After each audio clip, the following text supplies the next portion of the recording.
We're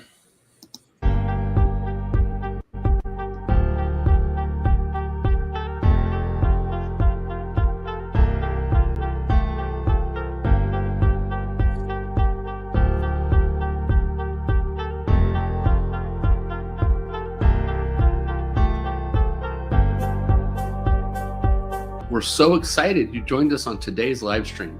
To be included in the drawing, make sure you make a comment and be sure to add #mug. Let's get started. Hello, everybody, and welcome to our Talking RV Tech. I'm your host, Dave Solberg, and I'm joined by Dustin and Zach. Let's bring them up here from the California RV Specialties out in, what's the town again, Dustin? Lodi, California. Lodi, that's it. Hi, Zach. How are you doing? Living that dream. How about you? I am living that dream. Would you send me some of that hair? All of it. You can have the whole thing. I'd really be living the dream. So as you saw in the introduction, we're doing something special today. We're going to have a drawing, and we're going to be drawing for an RVtravel.com adventure mug. Blast off to adventure, it says here. So Dave, can I have one of those? Yeah, you want one? Here, I will. Let's see. I'm going to go this way with it.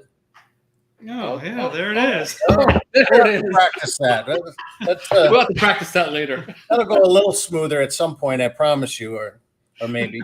So anyway, we don't have any questions that have come in yet, but we've been getting a ton of questions on the Gmail accounts through the newsletter and stuff. And one of the questions that came in is, Doug Turner's back. Hey, Doug, how are you doing? I'm going to get to the comments. There we go. And he's from Indiana. Doug, what type of RV do you have? We have Dana. He said, Dave, thanks for answering my email about my city water connection, filling my freshwater tank. That's, you know what, that's interesting because we have had that question now about 5 or 6 times here in the last couple of weeks. And what we're seeing is when they're connected to city water, it's filling the freshwater tank. And Zach, what have you seen on that? It depends on the unit itself. So older units, they had separate check valves in place to stop the water from flowing over. A lot of the newer ones don't implement a check valve. It's the water pump itself is the check valve. So if it's bypassing through the diaphragm of the pump's bad, and that's going to cause you a problem. Yep. I've also seen it happen when some units have the diverter valve, where when you hook the city water fill, you put the valve to city and it puts pressurized water through everything, and then you turn it over and you can fill your freshwater tank without disconnecting, going through the gravity feed. And if that doesn't close all the way, it's going to kind of go both ways. And those Andersons, which was a popular one, or the Nautilus system, which is like what you see on a lot of the new Grand Designs, they do have a lot of weird, quirky problems like that. So make sure you are, even if you're like partially tilted one way, you're not thinking about it, it's going to bypass. Yeah. Well, and what a lot of people don't realize is when you're putting water into your system from a campground source, it's hard water. It's not even treated like municipal places are treated. It's coming from the well. And I've seen some places that literally caked sand inside some of that stuff. And so it's almost impossible to get those things closed. So we've got Michael. Thanks for joining us, Michael, through Facebook. And he says, my Class A electric steps sometimes do not work. If I tap the motor with a hammer, sometimes then they will work again for a few days. If that doesn't get them to work, I put 12 volts to the motor, and then again, they will work for a few more days. Is this a bad spot on the motor, a gear problem? Can the motor be fixed, or do I need a new motor? My motor is only 3 years old. What do you think, guys? Most common times when you see that, it's the motor that's bad. You could have a bad gearbox. He didn't specify what kind of coach it is. Lippert was using, I think it was the 42 series steps. They used to offer a high torque motor and a regular torque motor. Yep. And so people were putting on the regular because they don't offer the high torque anymore, and it was causing a bunch of weird issues. But probably a motor, that'd probably be a first place to start anyways. Something else to think about is whenever you open up the door and the steps are coming out, wait for them to stop before you go to step on it. Yeah, because that damages the step gears and the running gears on it. Yeah. Well, and there's a lot of gremlins when it comes to steps. That's one of my favorite terms, gremlins, because sometimes it works, sometimes it doesn't. The biggest issue that I've seen with step is probably a twofold. One is the ground. that ground wire is going right to the chassis at some point, and it's so corroded, it's rusting, and it could just be an intermittent ground issue. The other thing I've seen is the step, and again, you're right, you didn't say the year, is the step switch, or the plunger it used to be. The old style, when the door shut, it pushed this little plunger in, but the door would come in kind of sideways, so it almost pushed the plunger sideways and not make that connection as well. And so I would say that the other thing's lubricate. One of the best things, I just came across a product called Corrosion X. Have you seen that? And the reason I came across it is I was talking with the graphics people that make the decals, and how to make them last longer, and should you wax and all this other stuff. And they say do not wax. The only thing that they recommend is called Reflexit, or Reflex, I think it's called. And corrosionx.com is the website. And this was from Sharpline. The representative there, the technician, said that is the only product they recommend to cover the decals, and it'll actually double your life of the decals. And so I contacted the company. I thought, wow, this is great. I got to look into it. And he said, well, you need to look at our Corrosion X product. And it was, I don't know when it was designed, but it will literally go in and wipe out the rust on the underneath. I sprayed it underneath on my truck, and it fogs and literally creeps into places, and it's the best rust corrosion, and it's perfect for electronics. They show in the video spraying the fuse box with what was the name of the product? Corrosion X. Okay. Corrosion, like decaying X. Yeah. And I got some product in, and I did my bottom of my truck because it was starting to get corrosive and rust and everything on it. But I would say go underneath there and hit that gearbox and hit all the moving parts of that, because even if your motor is starting to get weak, if you have no resistance, it should not do that as much. So that's I think that you hit it on the head. And I want to jump back to you saying bad ground. I don't know how many times I've been doing, whether it doesn't matter if it's RV stuff or cars or motorcycles, and it ends up being a bad ground. Like, that's just always. It doesn't matter what you're working on. If it's got power, check your ground. It happens all the time. Yeah. Well, and Michael just came on and said I lube it 3 times a year, and that's great. Yeah. But one of the things that kind of goes back to the ground maybe a little bit is if you put, and he says he puts a 12-volt source on it, and let me back up and see exactly. Where was that at? Okay, so I put a 12 volts to the motor, and then again, it will work for a few more days. So if you put a jumper, I'm assuming is how you're getting 12 volt to that. You put a positive and a negative on it, and then it works. So you might have jiggled that negative just enough, to get that ground connection where, that's the first thing I learned when I was working at Winnebago, was going through the warranty department, going through some of the troubleshooting stuff. When you have a 12 volt system, the very first thing you check is do a dedicated ground, because there are just so many gremlin points. And now, what manufacturers are doing, they're literally putting a ground bar in the distribution center, where before they would just ground to the chassis and rely on the outriggers. And there are so many spider cracks, and that was the hard part, is that you would have temperature changes and that stuff would expand and contract, where one time it would open just enough to, you had no ground, and then it would close, with the temperature changes. And it's like, well, how come it's working now? And it didn't, I mean, people ask me, they say, well, how did the temperature change? Did anybody remember the old style headliners in cars? You had that felt kind of headliner, and you'd go out in a cold morning and the thing would be drooping down in your head. And then once you started it up and warmed up, it'd suck its way back up because it shrunk back. Maybe I'm the only one that had a car like that. Okay. I had a few. It doesn't happen in California. No, I guess that's true. You ever come out and it was 12 degrees? No. So here is a very funny story about the differences in RVers. I have a friend that has an ICANN Renegade, And he bought it because he used to have a Prevost, and he would go to air shows, and they would have to camp out in the grass, and the weight of that would sink in the grass. And a Prevost only has one drive wheel, even though it's got duals in the back. It has one drive wheel in that, and he would get stuck all the time. This ICANN Renegade, the duals are like a semi. You can gear them in, and you have, you know, 2 axles with drive wheels that will get him out. And he said, do you have any idea how embarrassing it is to have a multi-million-dollar RV and have to be pulled out of a field, towed out?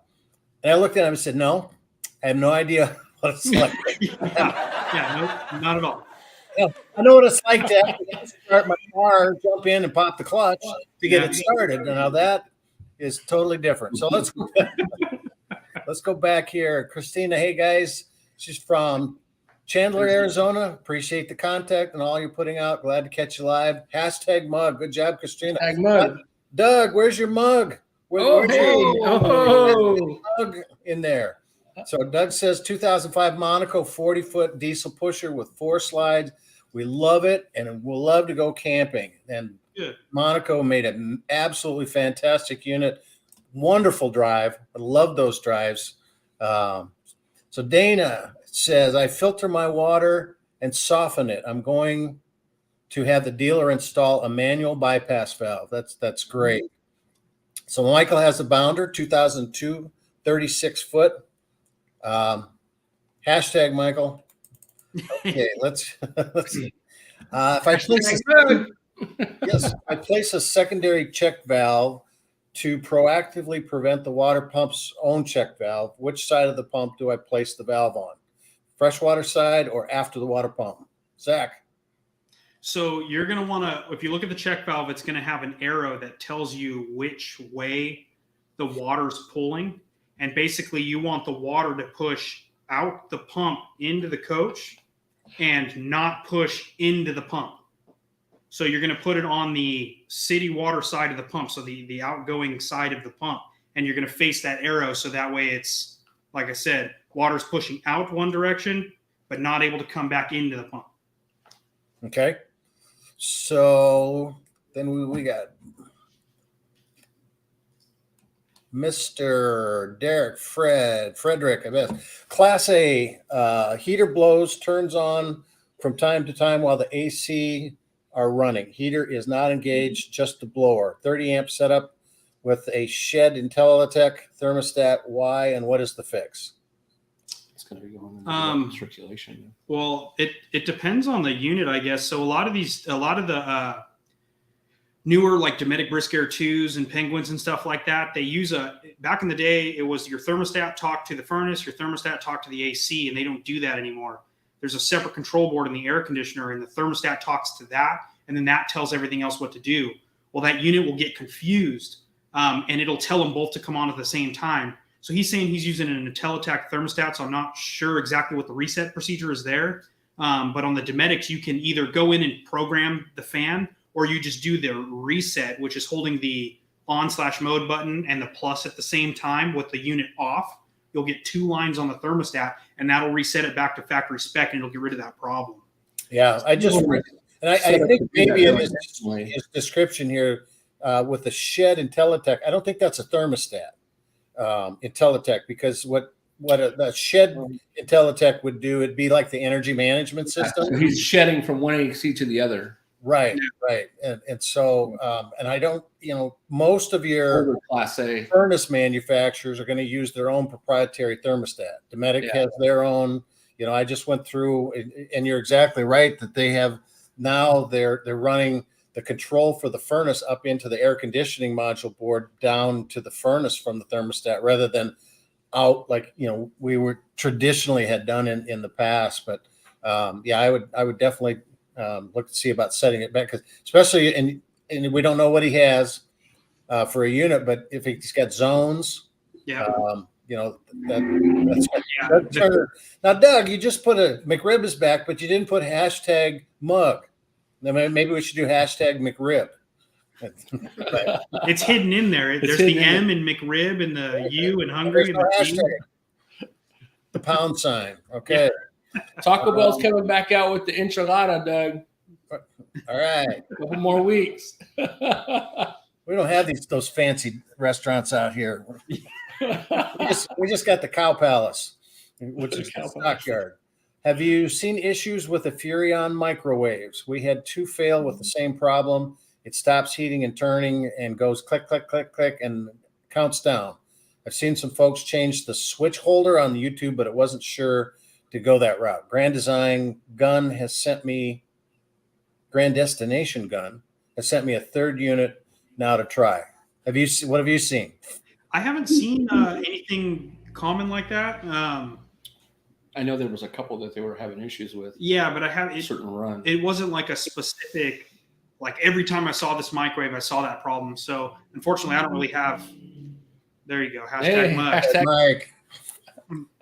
But if people are saying online that that's a thing, one thing I would like to bring up on that point, you see a lot of stuff that come up in forums and stuff like that. You want to be mindful on if they're not a professional, if you're watching, apply to everything. Yeah, make sure that you're taking advice and doing what they say from a professional, not just people you see online, because they could be leading you, hey, you can charge your phone by sticking it in the microwave, right? That's follow a professional, because that's not the truth. Not his Furrion. Zach had that happen. Yeah, not a Furrion, because it ain't going to happen. So. No, and that's a good point. I was talking to one of the writers on RV Travel, and she was having problems with her Coleman air conditioner, and she couldn't get it serviced. She couldn't get the parts for 8 months. This was last year, and everybody was having problems with that. So I sent an email to my contact at Winnebago, and I said, "Are you having problems?" And he emailed back, dropping like flies. And I thought, okay, that just seems odd, because they're, pretty well respected in the industry and used by a lot of people. So I got a hold of my Eric Sell, which is Coleman rep, and I said, "Are you seeing, what are you seeing?" And he said, "We have fewer percentage failures right now than we've had through the history of our product." And he said that the problem is that last year we sold 600,000 RVs, which was twice as many as anywhere. So the volume is up here. And then, he said, the problem we have is that we're seeing some of the the coolant lines crack when people are using them in more off or rough terrain areas like that. We should go to the high profile one, but then they're too tall. And the biggest problem is that they couldn't get parts. The fiberglass supplier it was a countrywide issue that if you hadn't bought resin for fiberglass manufacturing for a 2-year supply and had it sitting on the shelf, you couldn't get it. So they couldn't get the shrouds and they couldn't get the pieces. Well, then all of a sudden people get upset because, they had a problem with their Coleman before they took it in, they got it fixed. They didn't tell anybody, but now you can't get it for 8 months, and all of a sudden it's epidemic proportions. But he's right. When you think about how many RVs are being sold, and then, the failure rate isn't any more than it has been in the past. Percentage wise, it's just we have twice as many units out there, so it's going to look epidemic, and then make it worse. You can't get it fixed for a while, and most of that has changed. In fact, we were just talking the other day that I saw, and I don't know where it was at. Last year there was 175 container ships sitting in Long Beach trying to get in to the port. And now the other day there was like 6. So we're seeing stuff coming in. We're seeing the supply chain a little better, I think. So, but yeah. Alan Lutz says reject. I believe that's what it's called. Rejects is the decal cover, and it's designed for bugs, is what they told me. Bugs will not stick onto the front of your vehicle if you use this reject stuff, except for the glass. Now that's something. In fact, I want to show you a product. There is a product, and this one looks it's a little bit beat up because it's my sample that I've taken for years, but it's a product called Clarity Defender. and it is the absolute best windshield treatment I have ever seen in my life. And I ran across it when I was writing the RV handbook. Somebody told me I should look at this product that was called, I can't even remember what it was, Diamond Coat or something. They treat the windshield, they heat it up and do a process treatment of it, and they guarantee it won't crack for a year. And I thought, wow, that's, on a motorhome, that's a pretty good deal. And I called Guardian, who makes most of the glass for motorhomes, and they said it's a phony thing.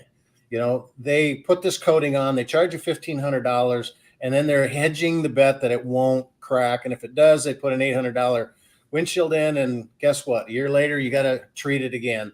And he said, you want the best program out there, go look at Clarity Defender. And it's with a C, Larity Defender. And we'll put a link up. I'll have Chuck put something and write a little bit about it on the RV Travel Club. So look for it coming up. But you treat your windshield, and I did it on my pickup first of all. And the bugs do not stick to the windshield at all. I can take them off like butter with a squeegee. It's not that they won't stick on, but do they taste as good as the butter? They taste a little bit buttery. They're are those available at the Cowhide restaurant? It is. But this thing lasted on my truck for almost 4 years, and I traded it. So really they guarantee it for a year. You look at I can't even think of what's the common windshield treatment now. We see a lot of Rain-X because Rain-X. Okay, thank you. I had stuck there. But the problem with Rain-X especially on a motorhome, is it hews all the way around the edges where they curve, and at night, especially when you start to see it. I put this stuff on 20 RVs at the Winnebago Rally several years ago, and they all came back a year later and said, no bugs. I don't need windshield wipers. It is absolutely fantastic. And I've talked to 3 of them that's been out for almost 2 years now. But we'll put a link to that in there and talk about that later. So rejects, Alex. So we got Terry, and he has a 2018 Arctic Fox 29 5T, fifth wheel must be. Yeah, fifth wheel. 50 amp, had to connect the generator's single 30 amp positive wire to both positive wires going into the 50 amp transfer switch. Is this normal? It doesn't sound normal. What do you think, Zach? So following this next one, my gen is mounted to a cargo carrier on the rear of the fifth wheel and hardwired into the gen prep power box. Okay. I'm gonna first off say, unless either one of you guys have something to say against it, that's wrong. It's not the right way to do that. The 50 amp service, you have a primary leg and a secondary leg, and they run different sides, depends on how it's set up, different sides of the distribution panel. So you're now taking a single 30 amp leg and you're trying to hook it up to run 2 full circuits. And that's not really the right way to do it. Yeah. Low voltage, high amperage when you're trying to run it. Up.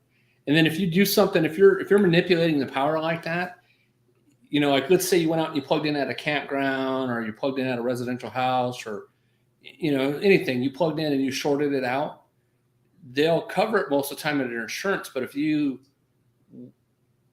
call it Okie rigged because my family's from Oklahoma and Texas, but if you Okie rigged it, the odds are the insurance company's going to say, no, that was, it wasn't an accidental damage. You modified it in a way where it caused an issue. So that avoid any extended warranties, any manufacturer warranties. Yeah.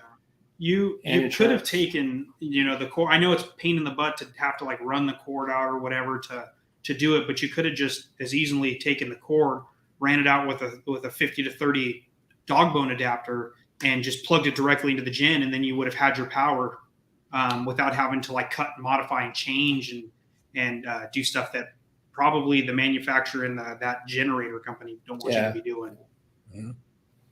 Or use a cheater cord too. Most people don't know about cheater cords, 30 to 110 adapter cord that's basically going to make 45 amps. Yeah, it's the chicken head that has the 50, and then you have a 30 and a 15. Yep. So you can plug it in at get more out of it. But yep. Okay. So we have Patrick. let me put that up here. It says it's from Lincoln, Nebraska. Oh, Patrick, I've been through your area many times on our way out to Colorado. Protect your wiper blades from the sun when storing your RV. Slip hot water insulation foam pads over them. So that's the, swim noodles, insulation stuff that cut those down the center and slip them over the top of it. We used to use cardboard. We take a strip of cardboard and just, bend it into a triangle and slip it up underneath, and that kept it off the glass so it wouldn't melt to the glass during the hot times of it as well. But good point. So the next one we have is Frederick, electronic climate control by Intelitech. Thermostat side has a slider to adjust the temp. Select switch for AC DC. So okay, yeah, he's got an older. Yeah, I'm unfamiliar with that thermostat myself, so I couldn't really tell. Just the problem that the problem that you guys were throwing out there just sounded very similar to what we see now with all those newer controls. So, Yep. Okay. So we have Robin here. Thanks for the info on the stairs. We have a 2012 Damon Daybreak 36. Works on a bunch of those. And then we have Terry says his generator is mounted on the cargo trailer. We just did that one, didn't we? Yeah. Came back with that. Barbara's back. She was here last week. Hi, Barbara. How are you? Throw up the hashtag mug. Yeah, there we go. Hashtag mug, Barbara. And so Doug Turner says, is the windshield treatment very expensive? It runs $19.95. And if there is enough in what this is here, you break this by just crimping it with a pliers. And there's a glass vial in the inside of it, and it will bring the liquid to this little pad, and then it will do an entire motorhome. It will do the entire windshield and side windows of a car and truck. And the reason that I did my side windows is because ice does not form and stick to it in the wintertime. That was the first thing that I noticed. I put it on my truck, and we had one of those nights where we went to church, and I met my wife and grandkids there, and it was a night where it got cold and it started to rain first, and then it froze. That's when water gets hard in cold weather. For you guys in California that you don't know that. And you go to Tahoe. This white stuff comes down. Yeah. And so anyway, I came out, and it was one of those where you have an ice barrier first, and then you have the snow. And I went to scrape my windshield, and it just boom, came off like nothing. And everybody else is out there. So I wonder if it's like a higher expensive quality of like a Rain-X, because we were just talking about, Rain-X kind of does that. But yeah, it does exactly what you say. The Rain-X, especially on the curved glass, when you're driving at night, you get the starburst effect super bad. Yeah. No, this stuff is a nanofilm. It was originally designed for military use. They're out of Cleveland, Ohio. I went out there. I actually flew out there, went through the factory, and then I did the application at Winnebago with a bulk tank, and you had to use argon gas to pressurize the tank because it's the only thing with almost zero moisture in the gas to pressurize it.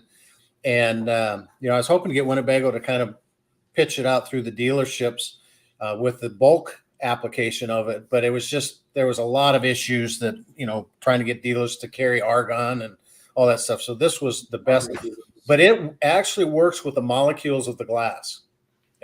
Rain-X is a topical, almost like a wax. And, Rain-X doesn't last for, a month or 2 months if you use the windshield wipers much. And even with that, sometimes it even smears. It gives you a little smudge if you use the wipers enough with it. But no, it's, I put it on absolutely everything I've had. I've done several videos on it. Yeah, we did it at the fire station. One of the biggest problem fire trucks have is that the water that they use is always hard water. Yeah. And the water spots that they get on the windshields from, during spraying the fires and the mist coming back, and it's almost like it etches the glass with this hard water scale that's in there. And they're constantly going in and buffing all that stuff out so they can see, especially like you say, the starburst and things. And we went in and we cleaned the windshields. We used Barkeeper's Friend, the liquid kind, and the white. We're back. Yeah, we're back, everybody. Oh, were you guys? It went completely out for a second. I thought you were just quiet and you were really interested. You were freezing, Dang, I get that look from my dog. But so anyway, we did the fire trucks, and a year later, they were just absolutely thrilled with how well it, it kept that hard water scale from coming on. So it's pretty good stuff. So we got a fire department next door too. I'll have to ask them and tell them what you said. See if they have a problem with that. So we got a couple things here. Use it and dry it out. Where did we get that? Oh, can it be reused or does it dry out? And I think he's talking about the CALRV Defender. It goes on as a liquid, and you let it sit for about maybe 2 minutes, and then you either buff it off or you take a car wash. That's what I do, just a pressure washer, and it gets the excess. So it takes about a minute or so for the chemical in it, the liquid in it to bond with the molecules of the glass, and then the excess gets wiped off. And so it's not something that can be reused or anything like that if you're talking about the CALRV Defender. So Barbara, FYI, Keystone got back to me on inverters, 100 versus modified 200 and 300 pure sine waves. Yeah, so last week she was asking questions about trying to figure it out, and we were talking about trying to figure it out one way or the other. I don't remember what size that they stated she has, so I'm interested to know as well from Barbara, what size did you end up having in your unit? Like we talked about, modified is usually not used for things that have control boards and whatnot, because they just don't work well together. So I'm interested to know if that's what they stuck, and what your inverter actually runs in your unit. Yeah. Okay. Probably just if it's a residential refrigerator, if it's something like that. Yeah.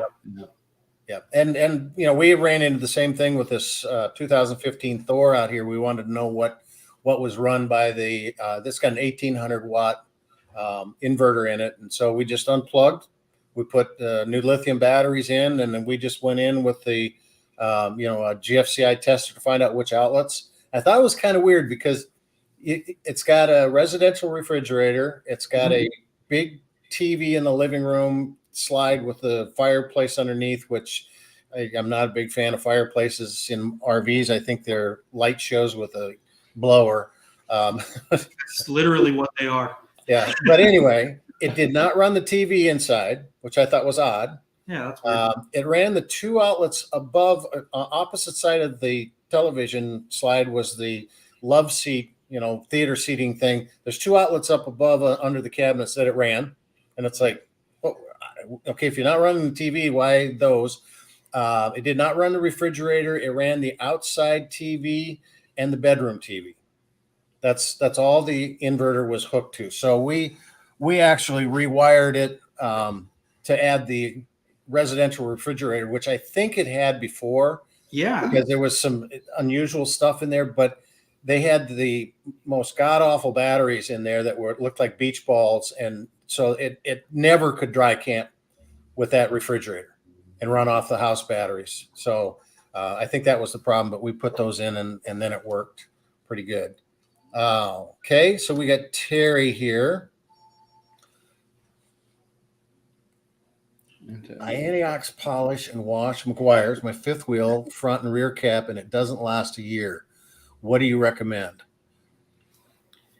Out here, we use a lot of Protectol or there's not Joe Gloss. Yeah, we don't have we get our heat waves and stuff, but we don't have anything that's drastic enough to where it's like this is the product. A lot of 303s, a lot of Protectols.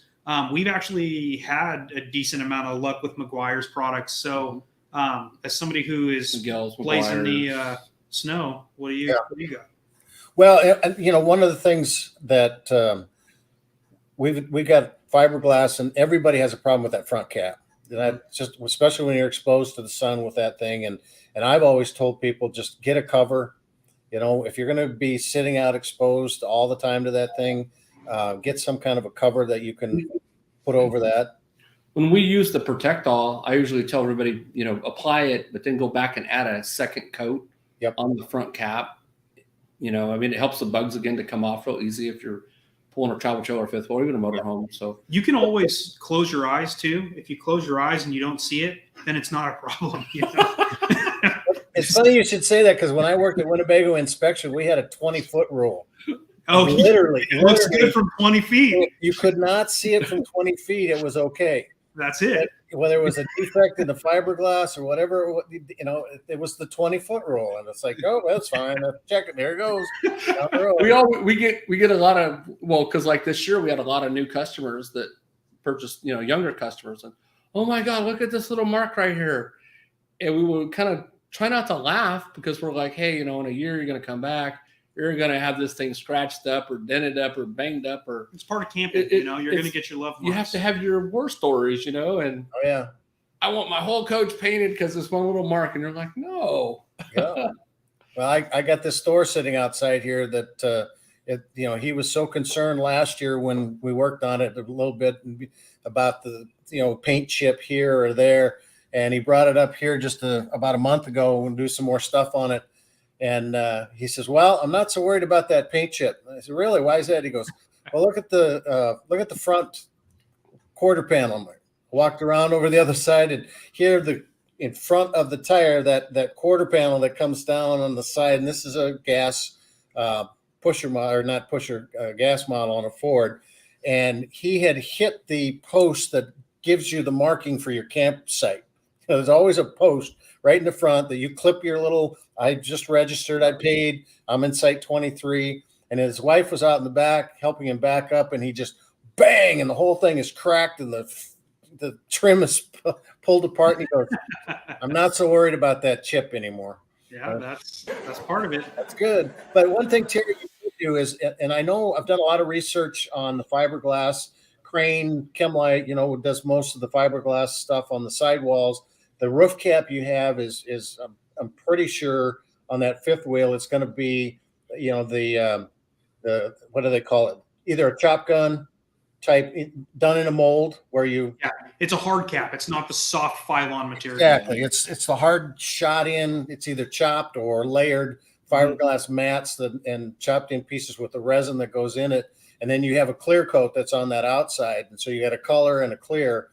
They recommend the Meguiar's wax, but there is a certain style of it. If you go to Crane or Chemlite, Crane Composites, and go to their maintenance guide, and it will tell you the procedure. There's a buffing procedure, first of all, with, you know, kind of a polish, and then the Meguiar's that they recommend that has a better. So you might not be getting the Meguiar's, I think.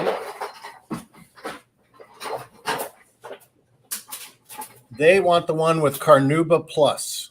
Yeah. And that has UV protection built into it. But I think if you put that on, and then like you say, once a year, twice a year, opposite of that, use that 303 protectant. Whenever you can go out, you can take a cup of water and you can throw it on the sidewall of your coach, and you don't see whether it's on the glass. You don't just see it just drop and run off. If it just kind of slowly hangs up, then you know it's time to wax it. Yep. And it's real easy to neglect these because they're so big. I mean, it's a chore to get out there and wash them. Oh yeah. Especially scrubbing the roofs, and then even applying all the treatments. You know, I mean, it's a lot of work to maintain them, but it's well worth it if you're going to do it. Yeah. You know, think about the resale value. The insides are always immaculate, and the resale value, you're protecting your investment. Yeah. So spend the money, buy the products, put them on, you know. Yeah. Okay. So Terry disagrees with me on the fireplace. I love mine.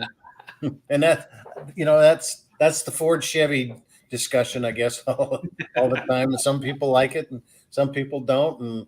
And I think there was a comedian by the name of Muldeer, and I can't remember his first name, but his comment was, well, we can disagree on things because, you know, if everybody wanted the same thing, they'd all want your grandma. You know what it is, Dave? It's the romance factor. At your age.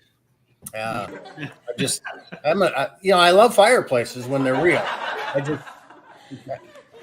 I just see these in an RV, you know, like this, and it's like, Yeah.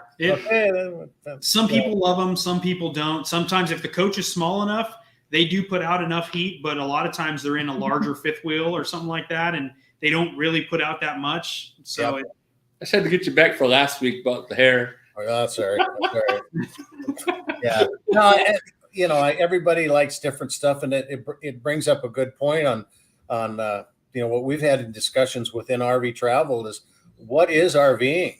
I mean, it's gotten to the point where you've got these huge things with 5 TVs and Chuck made a comment. 6 Slideouts. Yeah. I'm wow. So, I guess I have a different form of RVing. That's what I do. So anyway, let's go see what Joyce has to say. Oops, refrigerator. We missed Barbara's other comment.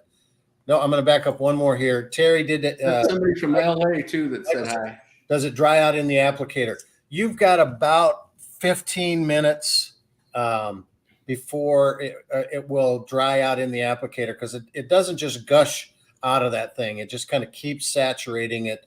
And it's just like a sponge type of an applicator in it. So it does not dry out. But the reason you got about 15 minutes is the moisture in the air is going to start to react with that chemical. That's the thing that starts to weaken it. So you got to get it on, get it polished off. So here is Barbara again. Refrigerator and 2 outlets, standard with a 200 watt. Refrigerator. Yeah. Yep. Refrigerator and 2 outlets. So okay. I wonder if she has a Furrion. No, it's going to be a residential. It's probably full residential. Yeah. Yep, I would imagine so. Comment on that. We got that one. So here is Joyce. She had the same disappointment policy and waxing with the Guires and tried Polyglow. I've got that one. Then #mug. Yep, #mug. All right. What's your opinion about 2023 Lippert portable ladders? So I have not. Yeah, I haven't used it in person yet. Okay. I have not used the Lippert one.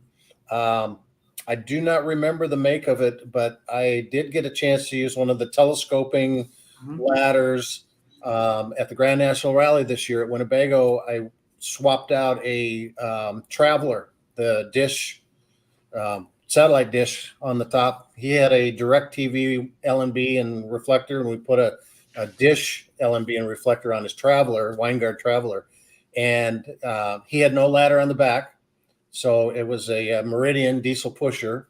And down in the vendor tent, one of the guys down there had one of the telescoping, I think it might have been Campco, that was on there. And it actually performed pretty well. I was very pleased with it. It had a 250-pound weight limit, so I was pushing that. I wasn't over, but the only thing I didn't like about it was this Meridian was really tall, and so the ladder flexing. It was flexing, and it didn't get up over to the top. And when I get up on top of an RV, I kind of like to get it up and have something to get up over the top away. So Chuck says the mug giveaway is coming soon. Again, get your hashtags in and see what that works. So Barbara's then says telescoping. Yep, the telescoping and stores in the back of the RV and has a stand to put the legs into. So I'd like to say I really liked that telescoping ladder in how compact it was, how fairly sturdy it was, for completely extending out the entire length of it and going up on the top of it. So while we're talking too about ladders, winter is coming in our area, and I'm sure it's already there in a lot of other states where everybody's watching. Be real careful on the ladders. Double check all your mounts, your stands, your steps. Make sure nothing's loose or coming loose, because we don't want you to get hurt. If all possible, take an A-frame ladder and put it up against it. If you don't have a ladder on your RV, again, be real careful with a ladder.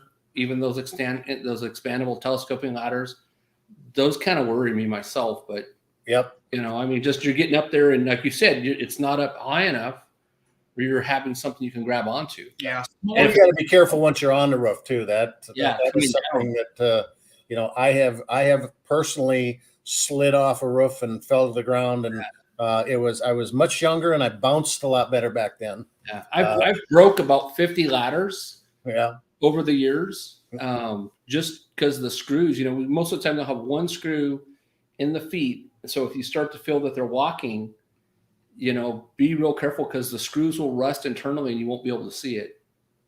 We actually have a video on ladder safety out for that. So if you haven't checked that out, okay, click on our YouTube and check out the ladder safety. We'll talk about the stanchions that are on the ladders that mount to the walls and stuff and how to tighten them.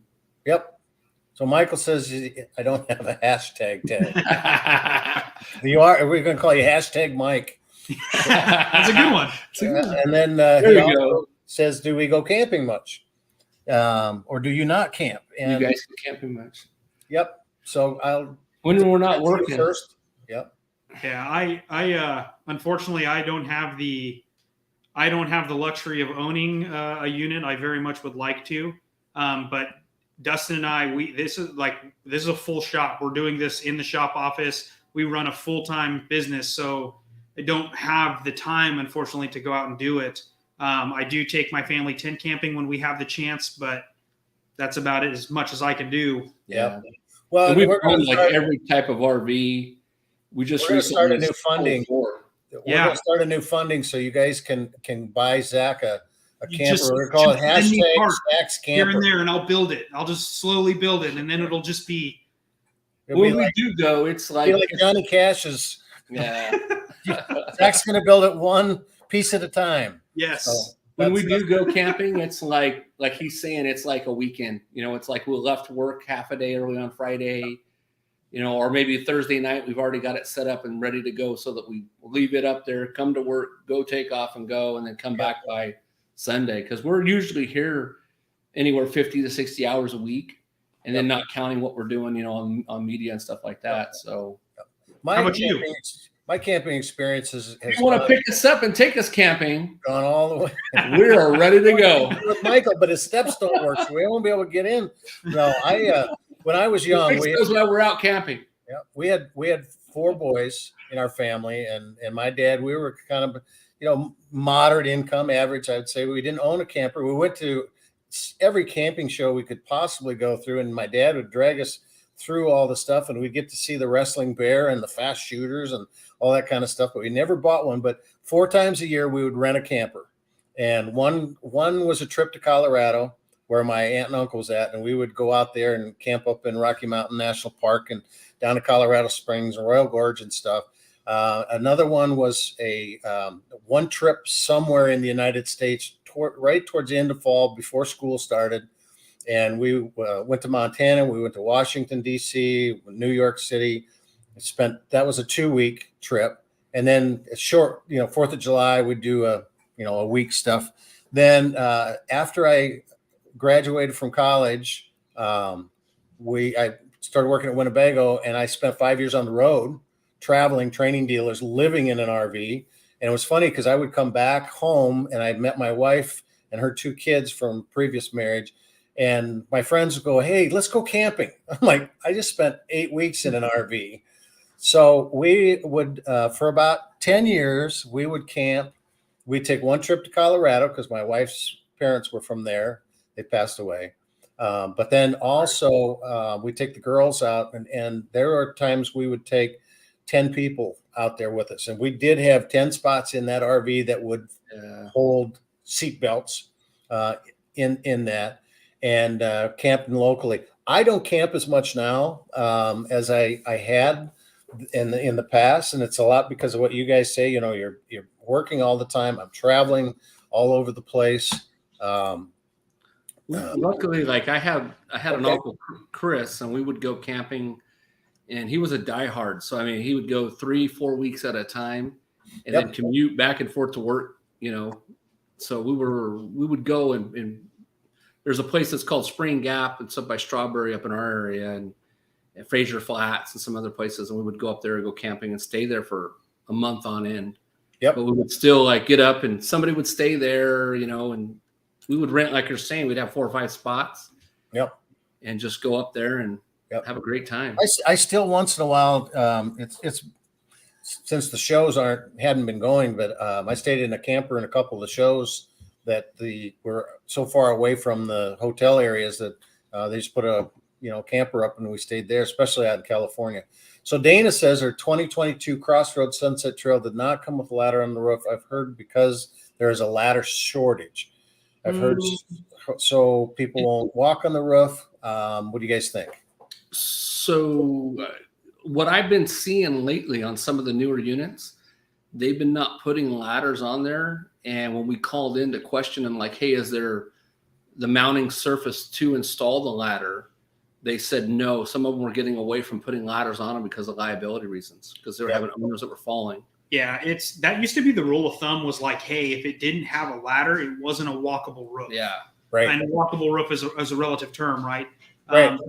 New units, they may not be putting the support on there. The support may be in the wall. They just didn't put the ladder in. Yeah. You should always contact the manufacturer and say, hey, is there the support there? Because they may have just not optioned it.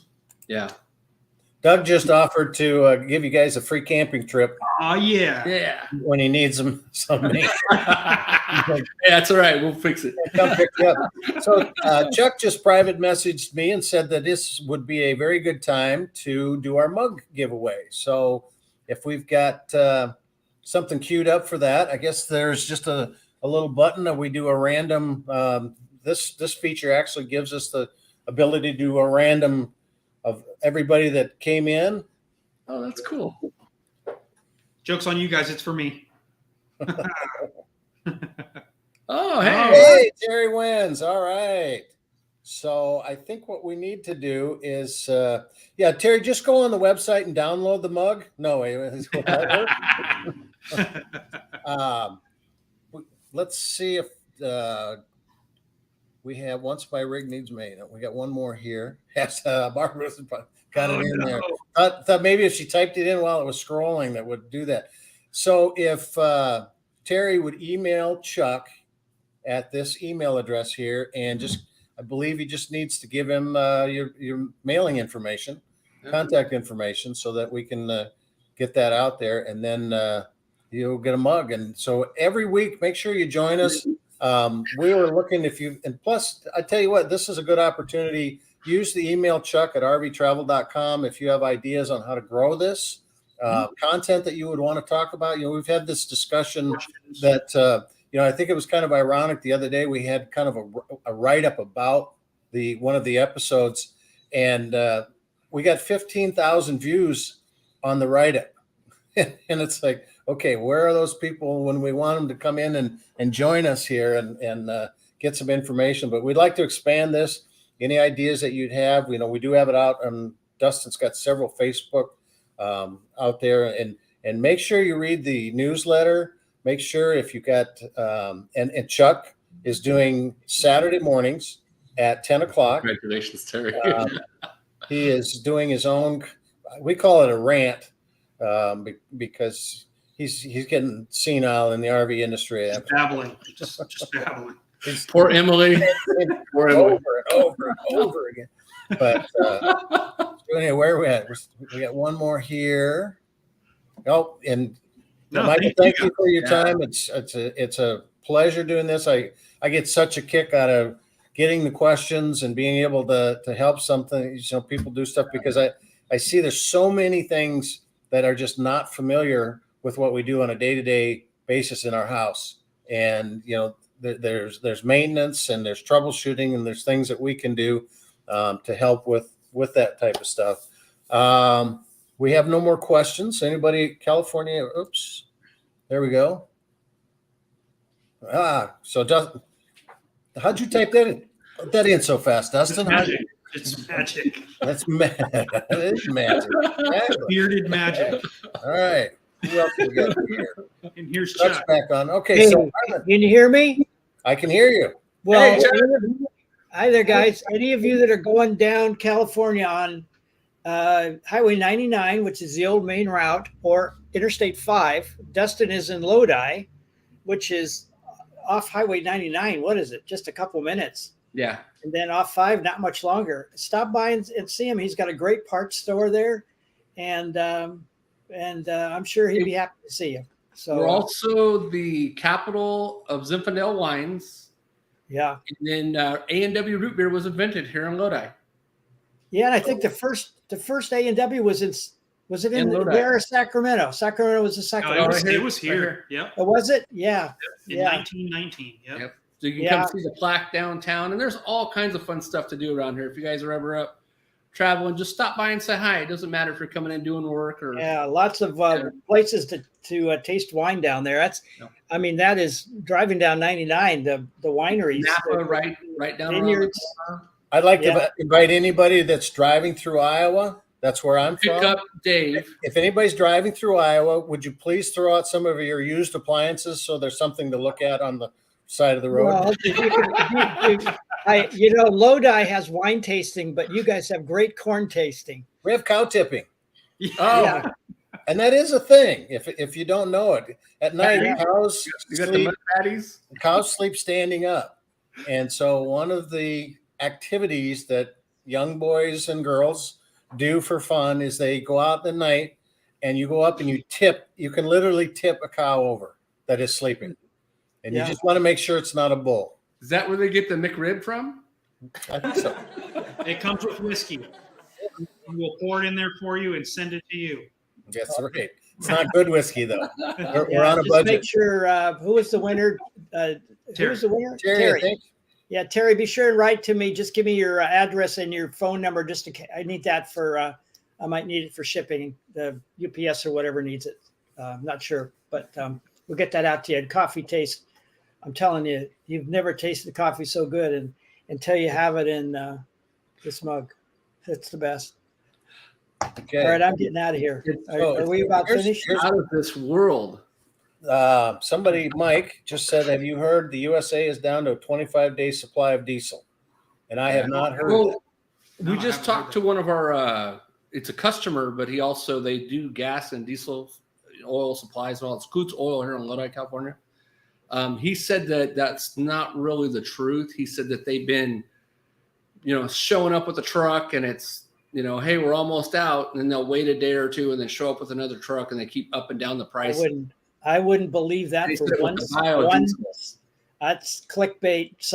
Somebody wrote that and everybody spreads it. It's not true. Yeah. I can't imagine that's true. Yeah, it's not true. He said, we're not going to run out of diesel.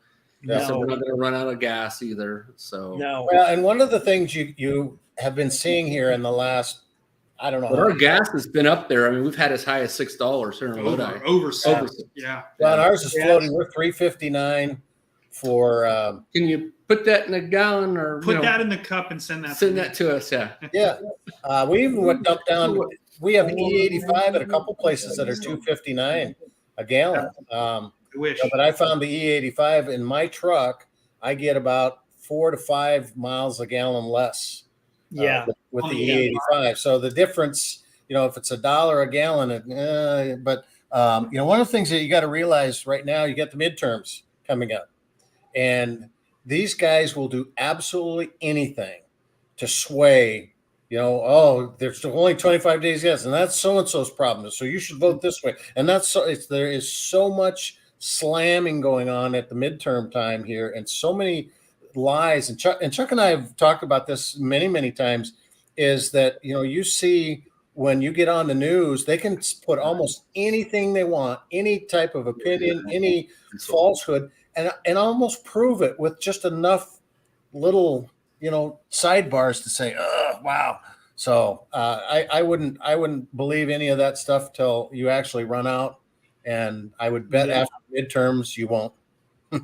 Yeah. I took a class in college called lying with statistics, and you can make any point in the world you want pretty convincingly. And unfortunately, it's in the media business today. You've got to cause controversy, or you will not get an audience. And frankly, I hate to say it, but that works for us. I mean, we don't try it intentionally, but the more controversial something is, the more traffic we get. So it's a really tough thing. We talk about that on my program that I do at 10 o'clock on Saturday mornings. We talk a lot about this kind of stuff. So anyway, I'll get out of here. Yep. Well, we're at 7:01, so we're done for this week. And we really appreciate all you guys coming out. We like I say, we've seen a lot of the same names here for the last 2-3 Thank weeks. you for joining. Yeah, keep coming. We really appreciate it. You know, this is not any fun when it's just Dustin, Zach, and I and Chuck. So We all really hate each other. So Yeah, we do. that's why we're in different parts of the country. And We can't be in the same room at once. no, but There's our audience. we'll see. Yep. Let's say something funny, Doug, or someone of you guys, not Doug. What? One of you guys just say something funny. I can look funny. Let's see if the crowd's still there. Where's the crowd? Dave's bald spot looks funny. Your whole head's a bald spot. Yes. All right, you guys. All right, guys. Well, thanks for joining us. Thank We'll see you everybody next week. And again, any ideas you have on questions beforehand, send them our way. And thanks for joining us. Have a great weekend. I see Dustin already has his Halloween costume on. That's right. That is I was going to do scariest Charlie mask. Brown for Halloween, but my wife won't let me. Let's see. I want to get a Zach mask. That's what I'm going to get You can. next week. Maybe I can get that. I'll split it with see you. what I I'll cut half and I'll send it to you. There You you can, In the coffee mug. yeah, in the All right. coffee mug. All right. Hashtag beard. That's the Thanks, hashtag. everybody. Beard. All right. Bye-bye. Everybody have a great week and travel safe. Ashley, you can take us out.